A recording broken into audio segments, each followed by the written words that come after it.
When the NFL playoffs come around, the pressure is mounting on the players. As we've seen before, some of the greatest athletes seem to turn it on in the postseason, while others seem to crumble under that same pressure. Some of the greatest NFL stars have succumbed to the pressures and picked the wrong time and place to make a mistake, costing their team their entire season.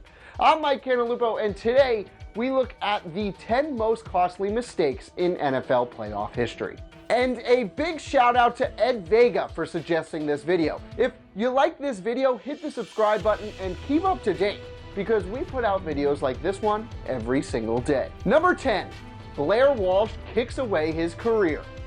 The 2015 Minnesota Vikings won their first NFC North title since 2010.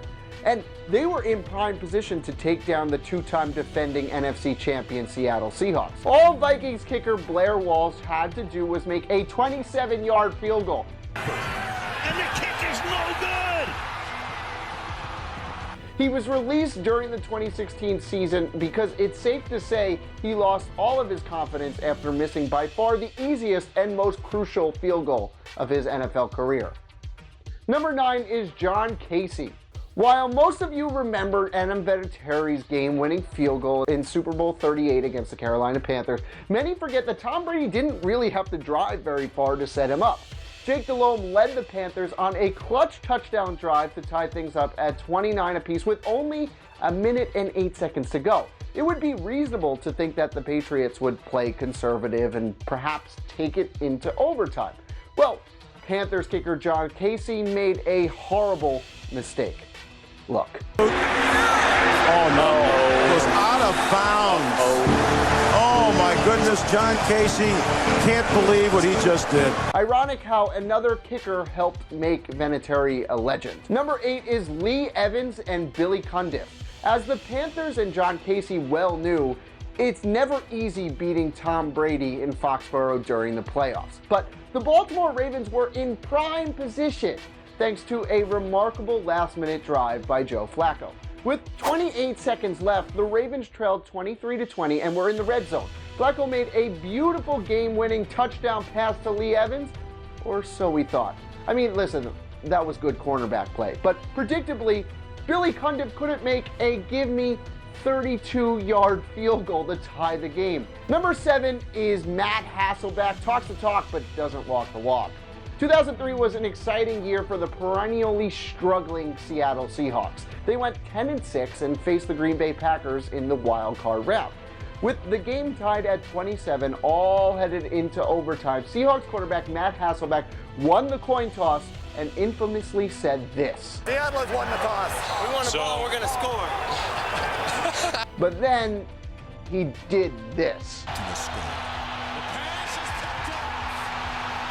Number 6 is Wes Welker has butterfingers? The always reliable, other than here I guess, Wes Welker dropped arguably the easiest pass of his career in the final minutes of Super Bowl 46. It was also the most important catch of his career. You guys know the rest. Eli Manning drove down the field and slayed the Patriots for the second time in the Super Bowl. Number 5, Tony Romo makes the easy impossible.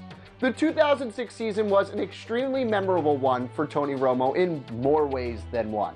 For starters, he became the Dallas Cowboys starting quarterback mid-season and led them to the playoffs. For another, he made a costly mistake in the wild card round against the Seattle Seahawks. 19-yard field goal attempt.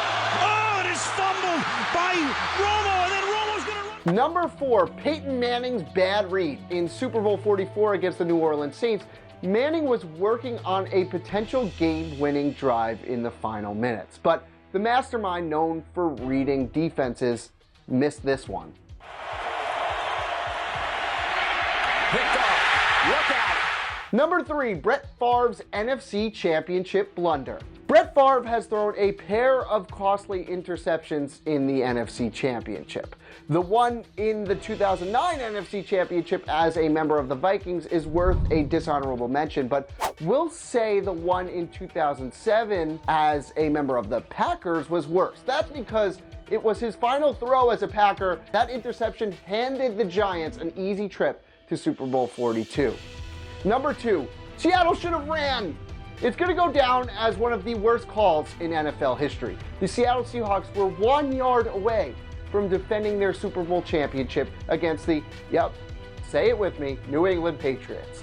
All they had to do was hand the ball off to superstar running back Marshawn Lynch. Just hand the ball off. But little-known quarterback Malcolm Butler became the most beloved man in New England after that. This is also on Wilson for throwing it over Ricardo Lacquette's shoulder, allowing Butler to make the play. Number 1, Jackie Smith's costly drop. The Dallas Cowboys and Pittsburgh Steelers faced off in Super Bowl 13. Though it's remembered as a classic, it should also be remembered for one costly mistake. Now Hall of Fame tight end Jackie Smith went to the Cowboys for his final NFL season in hopes of winning a Super Bowl. Trailing by 7 in the third quarter, Roger Staubach found him wide open in the end zone for the easiest and biggest catch of his life. Or so he thought. Instead of tying the game, Dallas had to settle with a field goal and trailed by 4. Hey, they ended up losing 35-31. What other NFL playoff blunders should we have mentioned? Join us in the comments below. If you like this video or learned a thing or two, clicking the like button helps us out a ton, and we really do appreciate it. If this is your first time coming around to Total Pro Sports, though, welcome. Subscribing is a great idea because we put out videos like this every single day. But as always, thanks for watching, and we'll see you guys next time.